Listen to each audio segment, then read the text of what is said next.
राधे राधे, हरे कृष्णा। आप सभी को सठतिला एकादशी की हार्दिक शुभकामनाएं।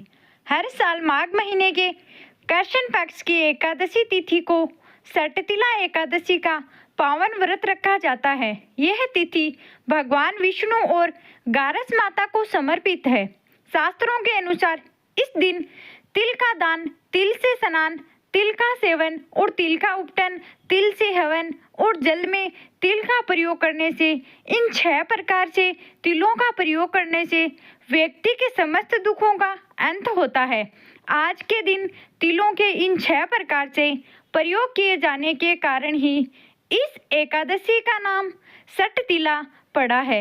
आइए जानते हैं साल 2026 में सठतिला एकादशी का व्रत किस दिन रखा जा रहा है, हरिवासर का समय कब समाप्त होगा और हमें तुलसी जी के पत्ते कब तोड़े जाएंगे, व्रत पारण करने का शुभ मुहूर्त क्या रहेगा और इस बार एकादशी का व्रत वृद्धि योग में रखा जा रहा है।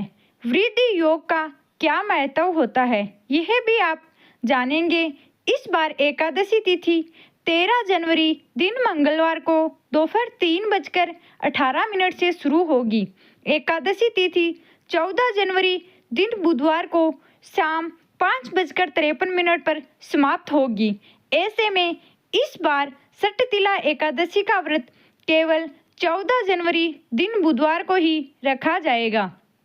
दशमी तिथि के नियमों का पालन 13 जनवरी मंगलवार को करते हुए तुलसी के पत्ते भी इसी दिन तोड़कर रख लिए जाएंगे। व्रत रखने वाले साधकों को दशमी तिथि के सूर्यास्त के बाद अन्न ग्रहण करने की मनाही होती है।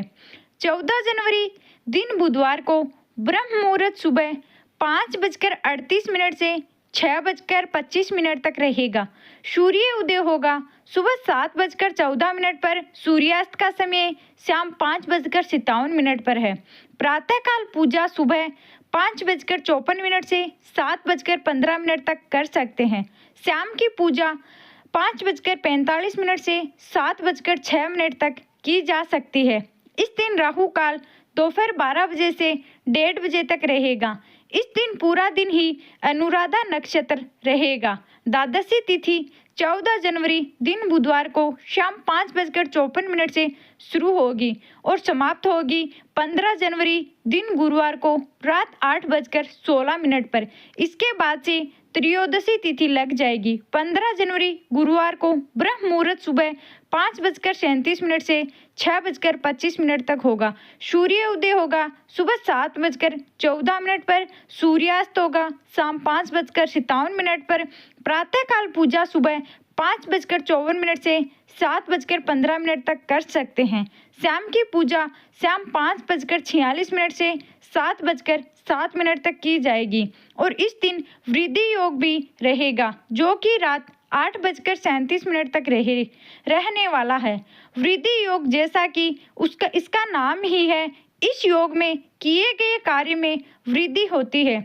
अगर आप नए रोजगार या नया व्यापार शुरू करने का सोच रहे हैं तो यह योग सबसे बढ़िया है। इस योग में किए गए काम में ना तो कभी रुकावट आती है और ना ही कोई झगड़ा या अन्य विवाद होने की संभावना होती है। हरिवासर का समय, जो कि द्वादशी तिथि लगते ही प्रारंभ हो जाता है, 14 जनवरी दिन बुधवार को रात 12 बजे तक समाप्त होगा। उसके बाद सठतिला एकादशी का व्रत का पारण 15 जनवरी दिन गुरुवार को सुबह 7:15 से 9:21 के बीच में किया जाएगा।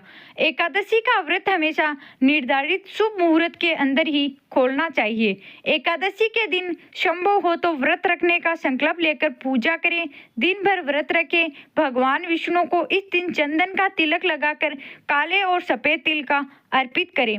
तिल से बनी हुई मिठाई का भोग तुलसी के पत्ते रखकर भगवान विष्णु को अर्पण करें।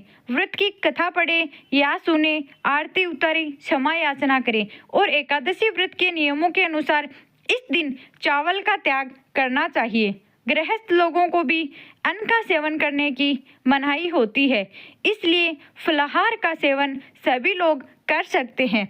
व्रत रखने वाले श्रद्धालुओं को अगले दिन द्वादशी तिथि को पूजा करके दान की सामग्री किसी ब्राह्मण देवता को या किसी सुपात्र को दान में देकर फिर व्रत का पारण करना, प्रसाद ग्रहण करके करना चाहिए। इस बार की एकादशी का विशेष भोग क्या है जो भगवान विष्णु को अर्पित करके आप सभी भी व्रत खोल सकते हैं, इसके बारे में आप हमारे चैनल पर एकादशी व्रत पारण की वीडियो जरूर देखिएगा। अगर आपको ये जानकारी कैसी लगी कमेंट बॉक्स में ज़रूर बताइए। अगर आपको यह जानकारी अच्छी लगी हो तो हमारे चैनल को लाइक कीजिए, कमेंट कीजिए और चैनल को सब्सक्राइब जरूर कीजिए। राधे राधे।